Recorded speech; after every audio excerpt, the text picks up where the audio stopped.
IPL 2025 final Punjab Kings RCB మధ్య చాలా ఉత్కంఠగా సాగింది. ఇరు జట్లకు కూడా ఇప్పటి వరకు కప్ రాకపోవడంతో కప్ ఎవరికి వస్తుందోనని ప్రపంచమంతా ఎదురు చూసింది. కానీ చివరకు ఆర్సీబీ విజయం సాధించి కప్ ను సాధించింది. పంజాబ్ జట్ యజమాని అయిన ప్రీతి జింటా ఓటమి తర్వాత వ్యవహరించిన తీరుతో అందరి హృదయాలను గెలిచారు. దీనికి సంబంధించిన వివరాలను వీడియోలో చూద్దాం. ఐపీఎల్ 2025 ఫైనల్ మ్యాచ్ ఒక్కో బంతి ఉత్కంఠతో సాగిన చివరికి విజయం రాయల్ ఛాలెంజర్స్ బెంగళూరుదే అయింది. ఫైనల్లో పంజాబ్ కింగ్స్ పై ఆర్సీబీ కేవలం 6 పరుగుల తేడాతో విజయం సాధించి తమ తొలి టైటిల్ ను కైవసం చేసుకుంది.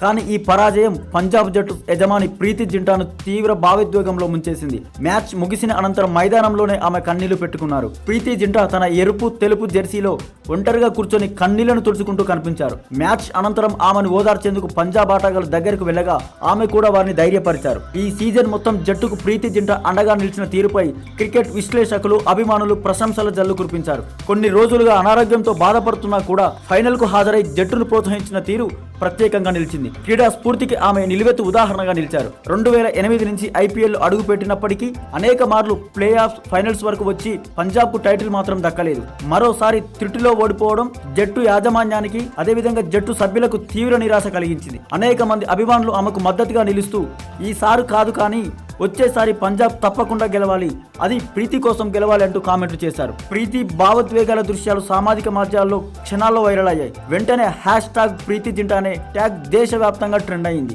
జట్టు ఓడినా ఆమె ఆటగాళ్లను ఓదార్చిన తీరు ప్రేక్షకుల గుండెల్లో నిలిచిపోయింది. ఆర్సీబీకి టైటిల్ దక్కగా పంజాబ్ కు గెలుపు లేకపోయినా ప్రీతి జింటాకు క్రీడా స్ఫూర్తి పట్ల ఉన్న ప్రేమ అంకిత భావం అభిమానుల హృదయాలను గెలుచుకునేలా చేసింది.